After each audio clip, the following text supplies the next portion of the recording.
know you all remember the Jordans and stuff. As I got older, I'm not that much of a Jordan fan because I didn't learn the little background and history behind Michael Jordan. So you will probably never really see me purchase any Jordans or wear any Jordans. You get what I'm saying? If you ask me, I'll wear Ken Griffey Jr.'s before I put some Jordans on. But we ready to get to the '90s sneakers and stuff, NBA sneakers. Some of you all might remember. The Air 11. Basketball's revolution was really headlined by one guy that doesn't need any introduction. That would be Michael Jordan. Tons of videos can be dedicated worn in this time frame. I think the most important is the Jordan 11. That would have been May 7th, 1995. First round of the playoffs, where the team of the '90s, the Chicago Bulls, were facing the Orlando Magic. The big stage needed some new shoes, and these were special. First time patent leather was ever used on a basketball sneaker, full-length air carbon fiber spring plate, herringbone traction. The shoe brought so much to sneakers, and they're still loved by sneakerheads today. Reds, Concords, Space Jams. You can't go wrong with a fresh pair of 11s. It's a GOAT shoe in my opinion. The Nike Air Up-Tempo. Yo, and when they talking about 11s, 8s, 5s, all that, I'm not gonna even hold you. I don't know what the fuck they be talking about when they be naming different numbers and shit. I'm not familiar. I don't fuck with Jordans and shit like that. You get what I'm saying? But they nice looking shoes, but I just don't fuck with the man behind the shoes. You get if you get what I'm saying. But these right here, the next shoes are the Scotty Pippens. Bulls brought and was a tool of the Bulls' 1-2 punch. Scottie Pippen brought his own style to the court with his own signature series, which featured the Pippen 1 and the Pippen 2s, but probably the most popular shoes Scottie would wear on court. Now the Pippin ones, I rocks with those. I rocks with those. But yeah, I speeded it up for copyright purposes. You get what I'm saying? I kind of got this from somebody else channel for us. Like I seen them doing this too, so I was like, yo. And then I heard him basically explaining the reasoning why he speed up. You get what I'm saying? So I was like, yo, I'm gonna try it too my way.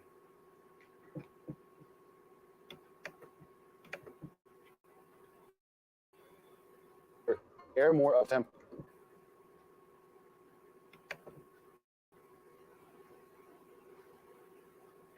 On court was the Air more up. See, y'all more familiar with these right here. They got numerous colors. I rock with these right here. Did I ever have a pair? I can't remember me ever having a pair though. I can't right offhand though. I know Tempo. I had some It's Grant loud, man. Heels It's though. noticeable and now You famous like Air Grant spelled out Heels? on the side. One of its most memorable moments on the court was during the 1996 Olympics in Atlanta. Probably the most classic colorway of the sneaker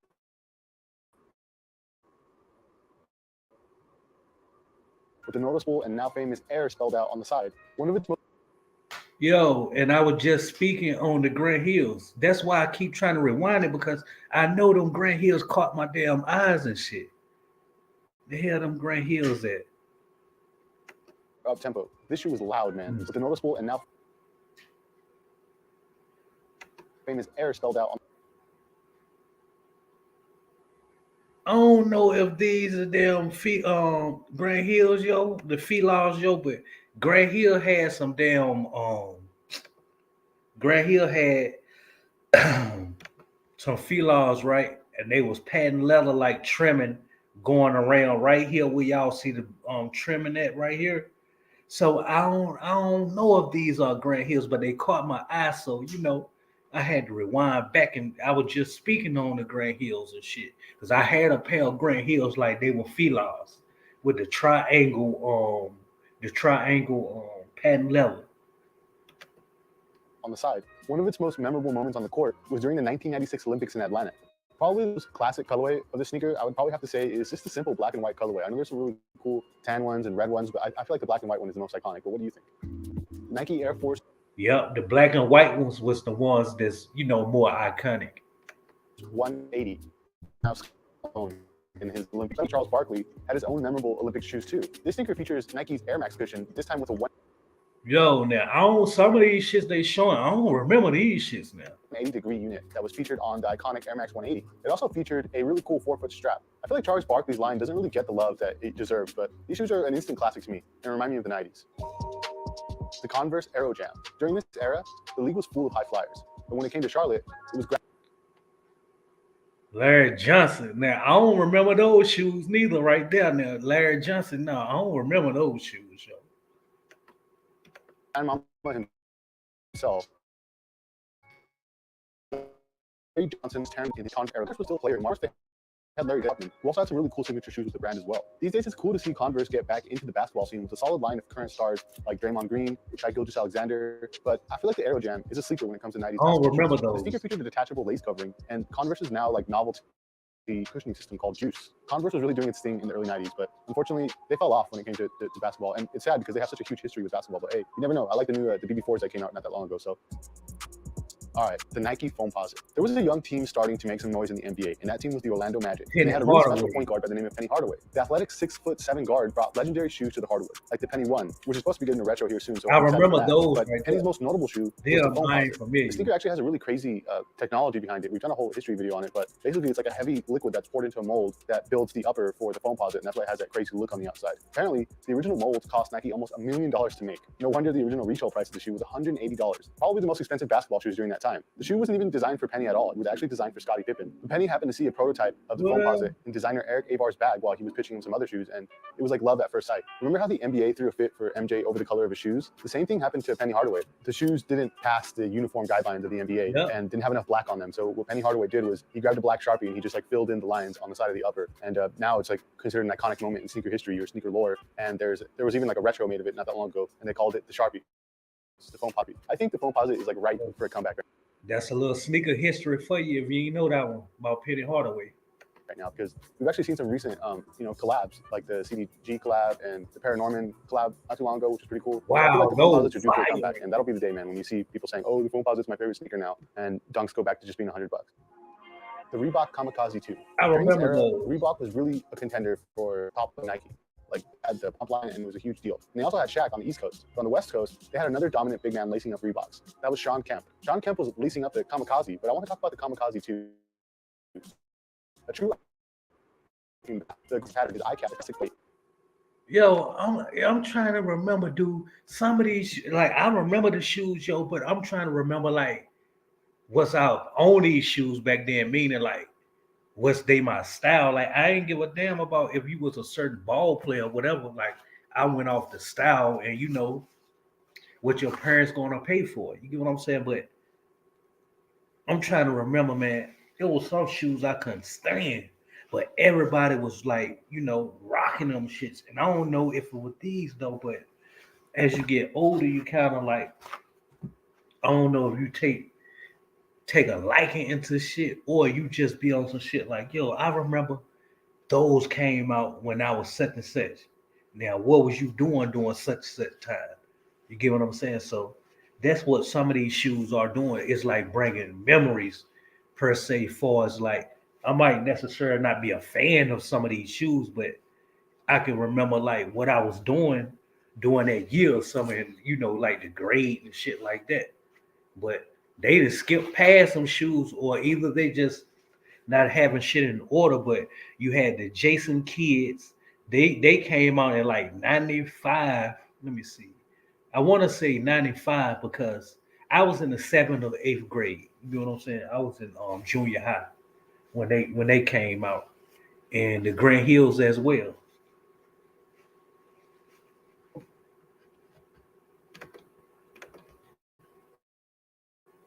The sneaker featured Reebok's go-to cushioning system back then, which was called X-Lite, and it also had an aggressive outsole that was reminiscent of Reebok's Black Top line. The Kamikaze also had a little comeback a few years ago with a lot of cool colorways and collaborations, like the Fish Markets, the Sonics that feature raindrops as a call to Sean Kemp's nickname, the Rain Man, and a bunch of other cool collabs with Packer and sneakers and stuff. One of his teammates also had some pretty eye-catching shoes during the 90s. The Glove, Gary Payton. Gary Payton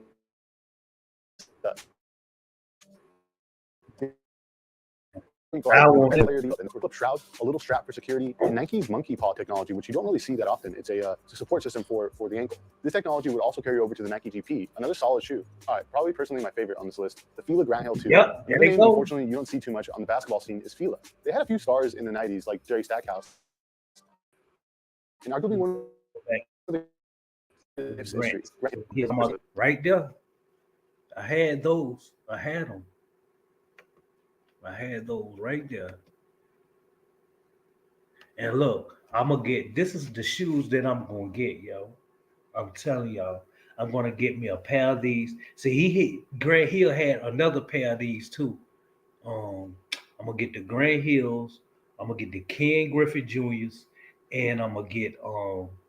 I have to get these the Reebok pumps, man. The New York Knicks, man, like the John Starks edition.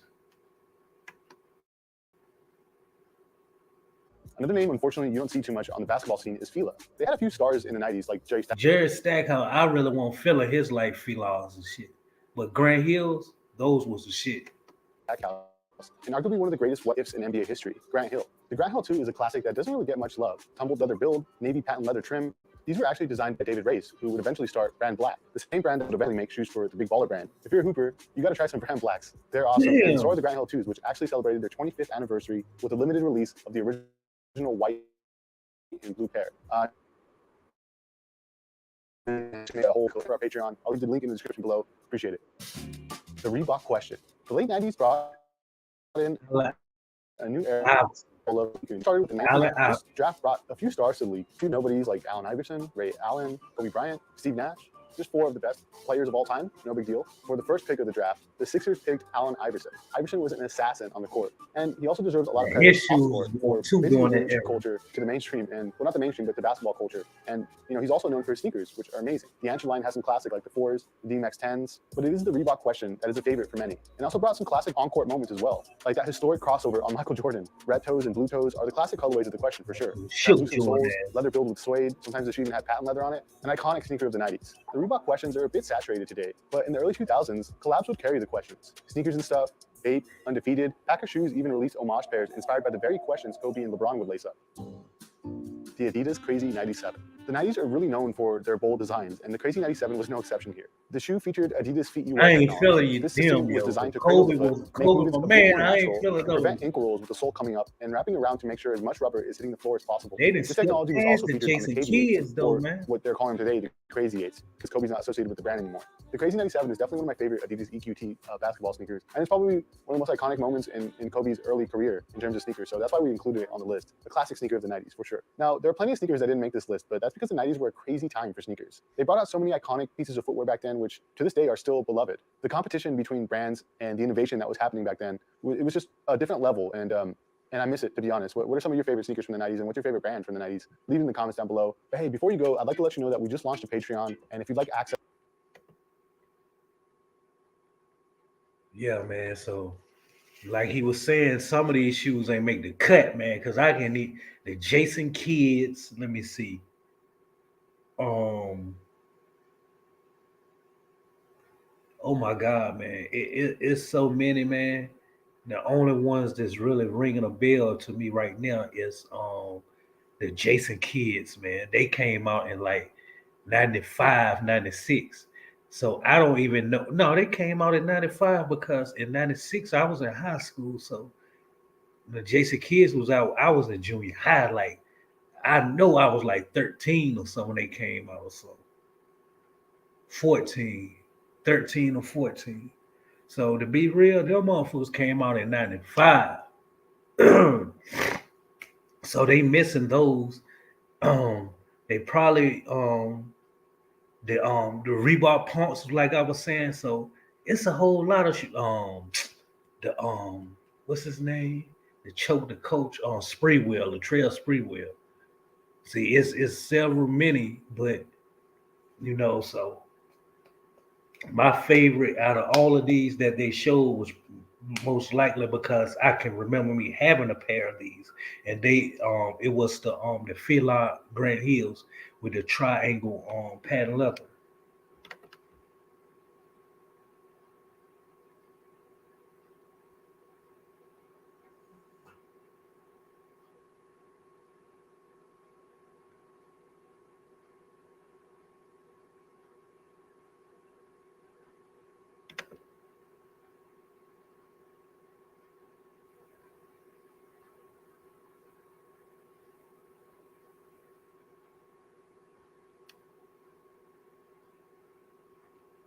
Hold on, let me get a better look at them.